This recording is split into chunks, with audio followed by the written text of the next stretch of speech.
কল্পনা করলেই আমরা শিউরে উঠি। হাজার হাজার মামলা, জেল, জুলুম, রিমান্ড, ক্রসফায়ার, যারা জীবনে মিথ্যা বলে নাই, একটা জায়গা হারাম খায় নাই, আল্লাহর বুজুর্গ লোকদেরকে কারাগারে ঢুকিয়ে দিনে দিনে মৃত্যুর দিকে ঠেলে দেওয়া হয়েছে। আওয়ামী লীগ ভেবেছিল যতদিন শেখ হাসিনা বেঁচে থাকবে আর কাউকে ক্ষমতায় আসতে দেবে না।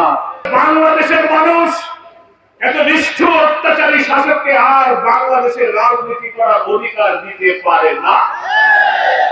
হাজার হাজার মামলা, জেল, জুলুম, রিমান্ড, ক্রসফায়ার, গুম, আয়নাঘরের কালো অধ্যায় পেরিয়ে সর্বশেষে আমাদের তরুণ ছাত্র সমাজ জুলাইয়ের গণ অভ্যুত্থানে এক সাগর রক্ত দিয়ে এই বাংলাকে দ্বিতীয়বার যে স্বাধীন করেছেন তরুণ ছাত্র সমাজকে আমরা তাদেরকে অভিনন্দন জানাই, সংগ্রামে অভিনন্দন জানাই। দেশ জুড়ে তোলপাড় ওয়ালটন ফ্রিজ কিনে আপনিও হয়ে যেতে পারেন মিলেনিয়ার। যারা রক্ত দিয়ে, জীবন দিয়ে 30,000 ছাত্র জনতা বুলেটের সামনে, গুলির সামনে বুক পেতেছে, কারো মগজ বেরিয়ে গেছে, চোখ পুড়ে গিয়েছে, হাত নেই, পা নেই, আহত ক্ষতবিক্ষত চিহ্ন নিয়ে আহত হয়ে তারা হাসপাতালে, বাড়ি ঘরে তারা চিৎকার করছে, কাঁদাকাটি করছে। আজকে তাদের রক্তের উপরে, তাদের ত্যাগের উপরে দাঁড়িয়ে আজকে আমরা এই সম্মেলন করছি। আমরা মহান আল্লাহর কাছে দোয়া করি, হে আল্লাহ, দেশকে ভালোবেসে অত্যাচারী শাসকের বিরুদ্ধে জিহাদ করতে গিয়ে যারা জীবন দিয়েছে তুমি তাদেরকে শাহাদাতের মর্যাদা দান করো। মাওলানা মুজিবুর রহমান নিজামী, আলী হাসান মোহাম্মদ মুজাহিদ, কামিল জামান, কাদের মোল্লা, মীর কাসেম আলীর মতো নিরপরাধ নেক মানুষদেরকে ফাঁসিতে ঝুলিয়ে হত্যা করা হয়েছে।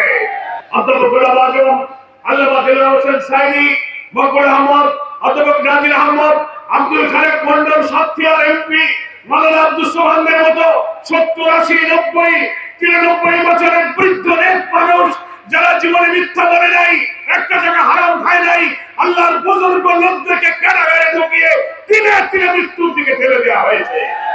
বিএনপি, জামাত, বিরোধী দলে আমরা যারা ছিলাম সকলের উপর অত্যাচার স্ত্রীগুলো চালানো হয়েছে।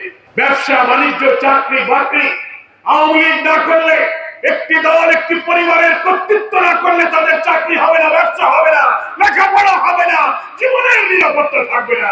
এই অবস্থায় তো আমরা দিন পার করেছি।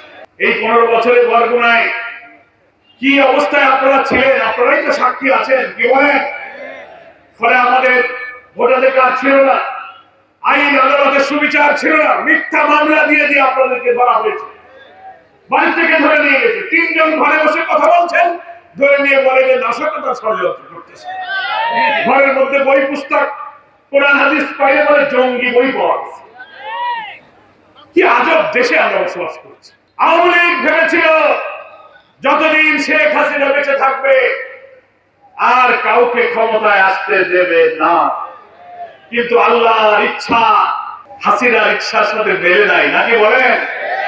ফলে বাংলাদেশের মানুষ এত নিষ্ঠুর অত্যাচারী শাসককে আর বাংলাদেশের রাজনীতি করার অধিকার দিতে পারে না। যারা হাজার হাজার মানুষ হত্যা করেছে, হত্যা করার লাশ ট্রাকের উপরে স্তূপ করেছে, আগুন দিয়ে লাশ পুড়িয়ে ছাই করে দিয়েছে। চিন্তা করতে পারেন, দেশের নিরস্ত্র মানুষকে হেলিকপ্টার চালিয়ে, হেলিকপ্টার থেকে গুলি করে শিশু, নারী, শিক্ষক, ব্যবসায়ী, রিক্সাওয়ালা, হকারদেরকে গুলি করে হত্যা করেছে। আমি এদেরকে বলি, এরা শুধু ফ্যাসিস্ট নয়, কর্তৃত্ববাদী নয়, এরা হলো স্যাডিস্ট।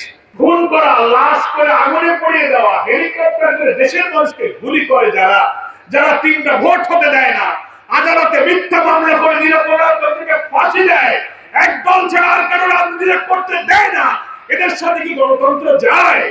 এটা কোনো গণতন্ত্র নয়, নৈতিকতা নয়, স্বাধিকার নয়, সংবিধানের সাথে এদের দলের কোনো সম্পর্ক নয়। Due to that cause, they have no right to politics. তাদের রাজনীতি করার কোনো অধিকার নাই।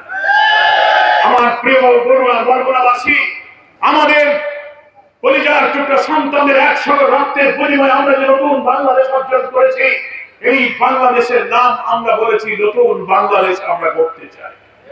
আমাদের স্বপ্নের বাংলা, স্বাধীনতা 53 বছরে যে বাংলাকে স্বাধীনতার পর আমরা মনে করেছিলাম খোলা, দারিদ্র, অন্ন, বস্ত্র, শিক্ষা, বাসস্থান, শিক্ষা, চিকিৎসা এ কোনো সমস্যা থাকবে না, অন্নহীনের মর্মব্যথা, বস্ত্রহীনের আকুতি, নিরন্ন মানুষের কান্না থাকবে না, মানুষ সুবিচার পাবে, ন্যায় বিচার পাবে, খাওয়া পড়া পাবে, কাজ পাবে, যার বাড়িতে সে ইজ্জত সম্মানে থাকতে পারবে।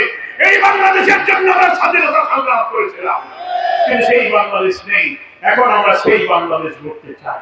এই জন্য আমরা হাজার হাজার মানুষের জোয়ার দেখে কিছু লোক জামাতের বিরুদ্ধে থেকে গেছে। কি বলে দেখে না, দেখে না তো ভোট সব নিয়ে গেল, লাভ হবে না। ও পুরনো মান পচে গেছে, ওদিকে কেউ আর যাবে না। নতুন দেশ চাই, আসুন সেই নতুন বাংলাদেশ নির্মাণ করে জামাত ইসলামী সাথে থাকুন। সকলকে ধন্যবাদ। আল্লাহ হাফেজ। বাংলাদেশ জিন্দাবাদ।